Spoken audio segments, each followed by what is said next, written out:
Welcome once again, everybody, to another episode of B&B Hockey Talk. I'm Aaron Bloxel with my co-host, Mr. Matt Balzer. Round two of the playoffs comes to an end, and round three just gets started. Last episode that we had, we were just talking about the Boston-Columbus series. Boston ends up closing it out, finishing off Columbus. I believe it was 3-0 when we talked. I think that was the final as well. But we're going to talk about that. We're going to talk about the Dallas-St. Louis series. We're going to talk about the San Jose-Colorado series. And, of course, we're going to talk about the World Hockey Championships as well today. So, Matt, welcome to the show. Yeah, lots of fun hockey. We got a few game sevens that lived up to the hype. I think I was a little disappointed because I had to miss the Colorado San Jose game 7, but there wasn't any controversy or anything that I missed in that game, I think. Hey, there's almost controversy now every game, it feels like, because I think parity is at an all-time high. The game's being played at probably the fastest it's ever been played, so human error is coming into effect. But let's touch on the St. Louis-Dallas series first and foremost. Game 7, St. Louis somehow manages to do what they did to Winnipeg, where Winnipeg only had 6 shots, I believe, through the first 2 periods. Dallas only gets 4 shots on goal in the second and the third period. St. Louis doesn't really get – they don't score. I shouldn't say they didn't get a lot of scoring chances because they did. Ben Bishop absolutely stood on his head. But it took until the second overtime for them in Game 7 to finish off. What's more exciting than overtime in a Game 7, right? Like, how exciting was that? So, but yeah, what were your thoughts on that game and on the series? Yeah. First off, Ben Bishop, 52 saves, the third most ever in a Game 7 in NHL history. Kelly Rudy holds the record with 73. Washington Islanders, 1987, when Pat LaFontaine scored. There you go, perfect. I was going to bring up the year and everything, but you beat me to it. I remember that game actually still because I stayed up all night watching it, and it just kept going on forever. And then LaFontaine scored a weird goal on Bob Mason, I believe. Oh yeah. He stood on his head, especially in that overtime. I don't know how many high-end scoring chances St. Louis had, but he was just stopping everything. So I was just like, man, it's just like it's gonna have to take some lucky break one way or the other. And at first, St. Louis got the scare with Jamie Benn on that wraparound, but in Bennington, who most of his pad was actually in the back of the net, but Ben put it right where his pad wasn't in the crease to make a great save. And then he had the crazy bounce off the crossbar off the back of Bishop's head, and then Maroon put it in for the game winner. That was the only way Bishop was gonna get beat in that game. But yeah, it was just crazy how St. Louis was able to limit Dallas for shots on goal. They just played such a great trap game. And then Binnington was able to stay focused, because that's like the toughest thing as a goalie, when you're not getting any shots on goal, trying to keep your head in the game, not wanting to let a soft one in or anything like that. But yeah, if it wasn't for Bishop, he was basically just stopping the inevitable of St. Louis winning that game. And Robert Thomas as well, who shot that puck off the post. I thought he had a heck of a series as well. I really like what St. Louis did with their lines, how they separated Ryan O'Reilly and put him on more of a shutdown line. They put Schwartz, Tarasenko, and Shen back together, which was an unreal line last year at times throughout the season. So they kind of used them as a scoring line. They had a few chances. O'Reilly was the second line, shutting down Ben and Sagan as much as possible. But then that third line, like you said, Robert Thomas, Tyler Bozak, Pat Maroon. Man, every time they were on the ice, they would cycle, and get some good scoring chances out of it. And, good on St. Louis kid, Pat Maroon, scoring the winner, and seeing, we posted some of the reactions from like his family and stuff online. And of course, fellow roller hockey player, Pat Maroon, with of course his brother, I believe his brother's Phil Maroon, but good kids from the St. Louis area. Meant a lot, I'm sure, to him and his family to score that goal, get them to the next round. But we'll touch on the next round in a sec. So And by the way, we talked before we came on air that the fan in St. Louis in the front row behind the coach, what an unreal troll job he did, dressing up as a blonde female due to what was at the Dallas game prior to that. So it was hilarious. Check it out. Bar Down. I believe just Google Bar Down if you can. TSN does the segment on it. It was pretty funny. It's all over Twitter as well. But well done, St. Louis fan. Game 7 as well, Wednesday night, Colorado, San Jose. McKinnon goes down early with an injury, and I thought right away, that's big trouble. And then Pavelski, of all people, scores a goal on his return. And what a heck of a hockey game we had there as well. Yeah. Well, and first off, for Colorado to get there in Game 7 with Landeskog scoring that game-winning goal, I was just so happy it wasn't a long overtime. I was so pretty quick. Yeah, and talk about a heck of a player, Cale Makar. Yes. Even though Colorado got eliminated, finished in his first 10 career games in the NHL, had a goal and 6 points. Wow. In the playoffs. Just that guy's going to be an absolute stud. And between him and Quinn Hughes next year going up for the Calder, it'll be interesting to see who has the better season there. But yeah, and then Game 7, Joe Pavelski, it's just like, as soon as I heard, he's going to be taking warm-ups, it's just like, all right, you know he's going to be playing. And then to score right off the bat, off that nice tip on Burns. Man, it's like that's the one guy that I said, man, the guy's got the best hand-eye in the NHL. This is the way he's able to tip pucks down anywhere around him. It's just crazy. And then he sets up Hurdle right after that to make it 2-0. Hey, Rantanen's little tip goal wasn't too bad either. Oh, yeah. that was huge at that time. I think it was like less than 7 seconds left in the first period. And then, of course, in the second period, you get the controversial offside call where Landeskog, where it's very frustrating every time you watch the replay, is how slowly he was getting off the ice. And then McKinnon ended up coming down and setting up Wilson for a goal. And then you got the lengthy review.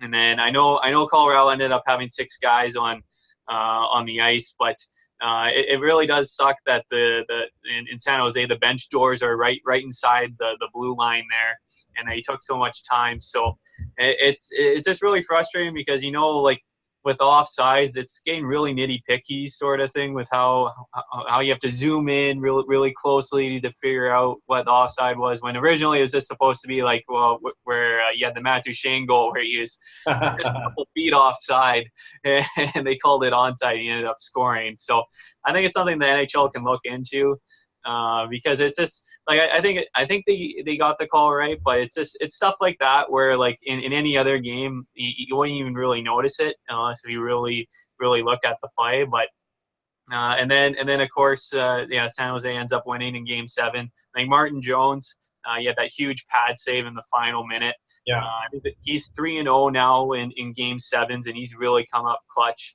Especially this round, I think he didn't have a bad game. So ever since I think, well, especially that Game 6 in the double overtime against Vegas, he's really found his game. For me, Landeskog, I mean, it's even in the hockey that I play, I know when the bench is the gate's inside the blue line, I mean, you're better off just to try to hop the boards or get up off the ice by sitting on top of the boards, because then at least your feet are off so that you're no longer offside. Man, just a little thing like that would have changed that game around. But to me, it's still a controversy. I think they're going to change the offside rule. I want to see it like football where you just got to break the plane. That one, there's no denying it was not going to count no matter which way they went. But it wasn't as big of a controversy as we saw in the Boston-Columbus Game 6, I think, where the puck went out of play and Columbus scored. Like that's probably even worse feeling as a team to get scored on like that than a potential offside goal. I know, yeah, and I thought the NHL had changed that where they could automatically disallow the goal, but I guess there's a certain wording or whatever which they can only come in certain situations. It might just be like a direct thing, because I think it was against LA or what I want to think, where puck went off the meshing and went off Quick's back or whatever. So I think it has to be like a direct goal or something like that. But it's something where it's like you think the NHL is, it's like, all right, we saw the replay, we saw the puck hit the meshing, all right, that's no goal.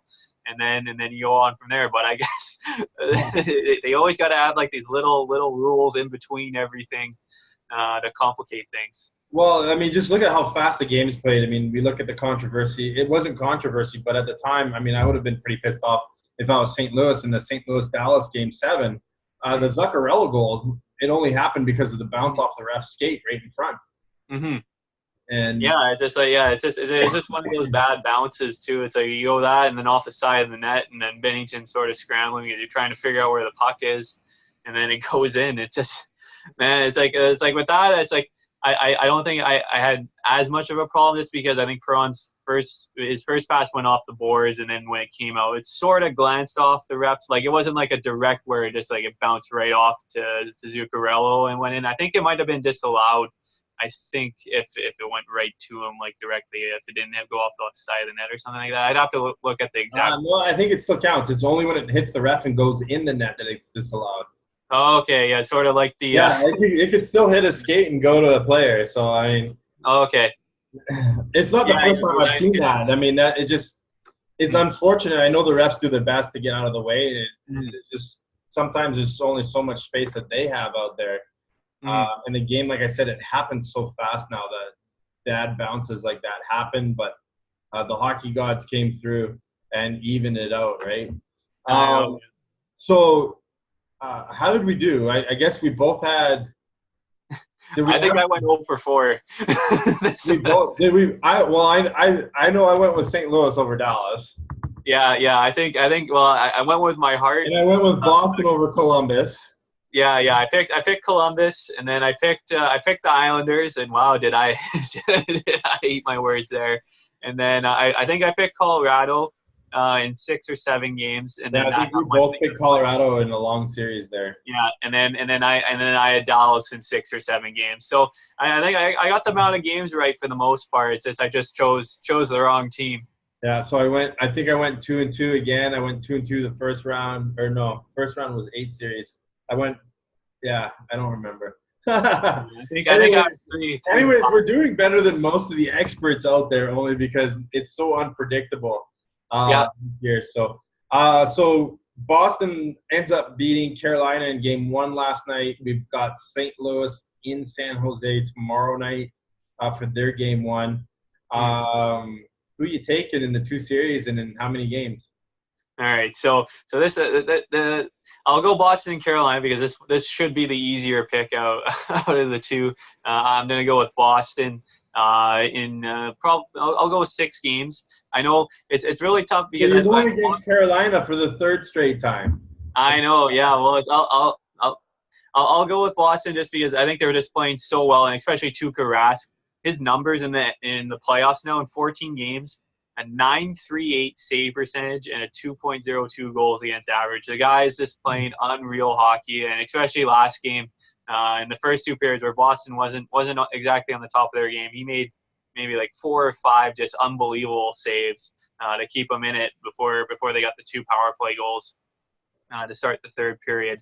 And then with Carolina, it's like I'll give them a shot until they lose on home ice because they lost the first 2 games against Washington, and then I thought Washington was going to walk over them, and then all of a sudden they came back and won the two on home ice, and then even when they got blown out in Game 5, they came back and won in Game 6, and then ended up winning in Game 7. So and then San Jose, St. Louis. You want to talk about a pick'em series? Because this is going to go 7 games, and it can literally go either way. Man, I will go with San Jose, even though I think St. Louis. I think just defensively, I think they're better defensively than San Jose. But for Joe Thornton's sake, I want to see him get in the finals. So I will go with San Jose just because I think they got that firepower up front. Though it's going to go either way. So either answer I think is correct for San Jose or St. Louis just because both teams are just playing really good hockey right now. as you were talking about Carolina, I was thinking about it. They won in Game 7 in overtime against Washington. If Washington scores there, we'd be seeing potentially a Washington-Boston series right now. I know. And it's so wide open that I could potentially even see Washington winning the cup again this year if they had got past Carolina in that Game 7. I don't want to count Carolina out, but I really do think Boston is playing so well right now. You told me a crazy stat before we came on air. Bergeron's faceoffs are about 60% right now. That guy is just so good at shutting down the other team. They've done some homework. I mean, they really targeted Fogle pretty early on in that game yesterday. Ferland looked as tough as he is. Carlo on defense there for Boston really shut him down physically with a bunch of stuff after the whistle and during the play yesterday. I thought they really handled themselves well. I see Boston actually winning this one in 5. It's low. I think Carolina's going to still do great in Carolina, but Boston's been really finding a way to win. And that's my pick, Boston in 5. I'd like to see – I actually thought after the first round we'd see a potential Boston-San Jose final. But I'm going to go with my gut on this one. I'm going to take St. Louis in 7 against San Jose. Maybe even 6, I might say. They might close it out in St. Louis instead of going out to San Jose for Game 7. And the only reason is because of Perico and Peter Angelo, the way they're playing on defense, Binnington shutting the door. San Jose's got a lot of offensive firepower. I mean, they got to find a way to shut down Couture and, of course, Thomas Hertl. Yeah. And I really see Ryan O'Reilly taking on that challenge. St. Louis has a couple of lines that can really shut them down. O'Reilly's got the shutdown line, usually with Perron, who's agitating the heck out of everybody right now, like he always does. And that top line is so good. And if that third line of Maroon, Bozak, and Thomas keeps playing the way they're playing, I think they're going to give San Jose all that they can handle this series. So it would be – and I think the first time St. Louis is in the Stanley Cup Finals since the 1970s when Glenn Hall took them there as an expansion team against the Boston Bruins and Bobby Orr. It's crazy. It's like the storyline I'm hoping for is Jumbo Joe going up against his former team in Boston, and it would be even nicer if San Jose won the Stanley Cup in Boston. It'd be you wouldn't be able to write that stuff up. Will they boo him like Dougie Hamilton? I know, yeah. Oh man, I felt really bad because both of those penalty calls called against him, man, those were some soft penalty calls. It's just and then some of the stuff that missed because it's like because I know as a Canucks fan, it's like I hate the Bruins, but there were calls missed on both sides. Like you had the Corrali hitting Svechnikov at center ice there, and then Pastrnak got high sticked later. How about Svechnikov taking down Chara? Yeah. It's just crazy. It's like how the refs were calling some stuff that weren't penalties, and then some of the stuff that were clearly penalties, they were just letting go because they knew they had dropped the ball on a couple of the penalties. So there have been some problems in some of the series just on officiating in general. Yeah, and for Boston, hopefully they clean it up a bit. Yeah, and Boston, it was really good because Charlie McAvoy was suspended for Game 1 because of his headshot on Josh Anderson, and they were able to get by and win without him. I think one thing to keep an eye on in the Boston-Carolina series, is I was reading up on a little preview on the Athletic on the series, is that I think Carolina will be the better 5-on-5 team. That's what I've seen. But when it comes to the special teams, Boston will have that advantage, and we saw that in the third period as well. Because I saw Bergeron, he has 6 goals and 9 points these playoffs, but 6 of those points are on the power play, and 5 of his 6 goals have been on the power play. So he's been doing a great job 5-on-5 of shutting down guys, but most of his offense has been coming on the power play. So that's something to keep an eye on as the series goes along. So as long as Carolina can stay out of the box, I think it could actually be an even series, even though I think Boston will win pretty easily. But I'm hoping, as I said earlier, I'm hoping Carolina can make me eat my words a little bit and we can get a longer series. But And the other thing is Mrazek and Ferland both return to the lineup as well Yes. for Carolina. And I'm not sure if we will get some goalie controversy in Carolina, depending on if they're going to go back and forth with McElhinney, depending on how. Mrazek's playing pretty good hockey right now too. So I know, yeah. They got two good options to go with, but it'll be interesting to see if Mrazek does have a bad game in game 2 or something like that. If they go to McElhinney in game 3 or 4. It would be interesting for sure. We're starting to run out of time on today's episode, but just to touch on the World Championships a little bit, it got started today. I believe they're in Bratislava, Slovakia. Canada loses to the Finns 3-1, who you mentioned before the show don't even have an NHL roster player on their team. Mm-hmm. Sweden ends up losing 5-2 to the Czech Republic. U.S. loses 4-1, I believe. I'm trying to think of who they lost to. Yeah, to Slovakia. It was to the home team, Slovakia. And then Russia ends up winning 5-2 in their opener. Russia has an absolutely unreal roster. We've touched on that in one of our shows already. You've got Ovechkin and Malkin and Kuznetsov and Kucherov. And, man, the list is endless there. Do you think Canada is going to do enough to move on in this tournament, or who are your favorites? Because I was actually surprised to see the U.S. lose today. I'm not surprised as much to see Canada lose to Finland, but I am also surprised the Czechs beat Sweden. Yeah. So I think Russia would be one of my favorites. Though you never know when you get to the elimination round how they'll do. Because sometimes they've had some stacked rosters and then they just collapse. Yeah. But I think they'd be one of my favorites.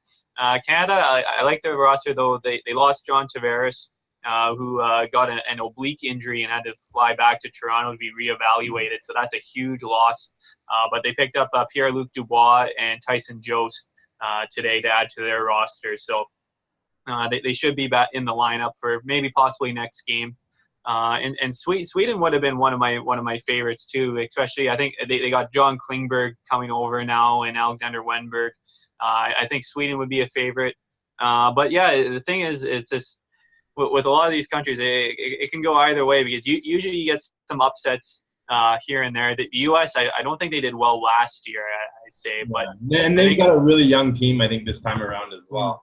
Yeah, and I'm really intrigued to see how Jack Hughes does in the tournament. Like we saw Capo Caco against Canada score an absolute beauty goal to open the game, and he fought off a hook and then deked out Murray, tucked it right in on the back. And a can opener. It was a hook and a can opener, and he kept his balance and still deked and scored. So no, I'm still disappointed that we don't get a top 2 pick, either Hughes or Caco.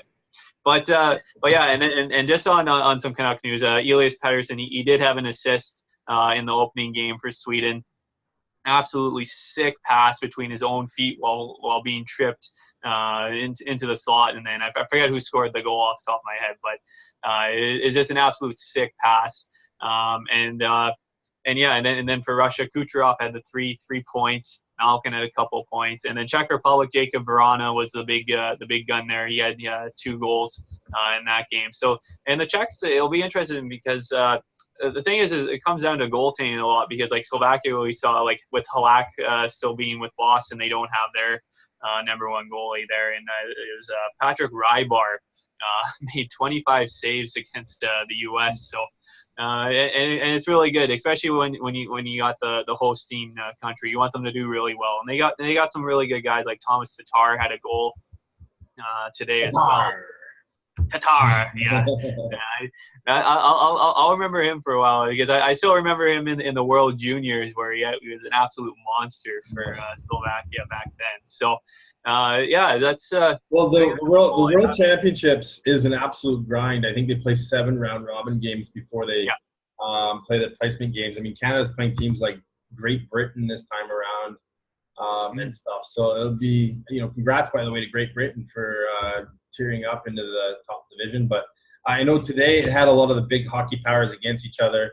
The grind starts, and then they usually end up playing one of the big teams at the end. I think Canada finishes off with the U.S. at the end of round robin. So it'll be interesting to see where they're at there. It's kind of nice because you get 7 games to kind of gel as a team before the real games start. If you're a team like Canada, typically they might lose a couple games in round robin, but it's almost mean nothing as the real games start when the semifinals or the quarterfinals start. So yeah, and as well, I forgot for Germany. I think Germany will be interesting. I'm not sure if Draisaitl is playing for them, but I know I saw Philip Grubauer is coming over to play for them. Because between him and I'm not sure if Thomas Greiss is over there, but between those two guys, they'll have some really solid goaltending there. And if Draisaitl, I'd have to check their roster. But if Draisaitl is there, I think, especially the Germans, they won the silver medal in the Olympics a couple of years ago now, I believe. And that you never know, they might throw an upset in there. Would have been last year actually that they. Okay, last year, yeah. See, time starts to blur once everything goes.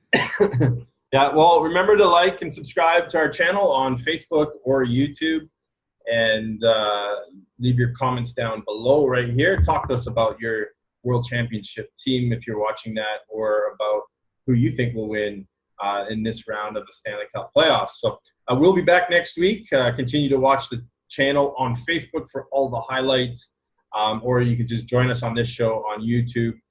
And everyone have a great weekend.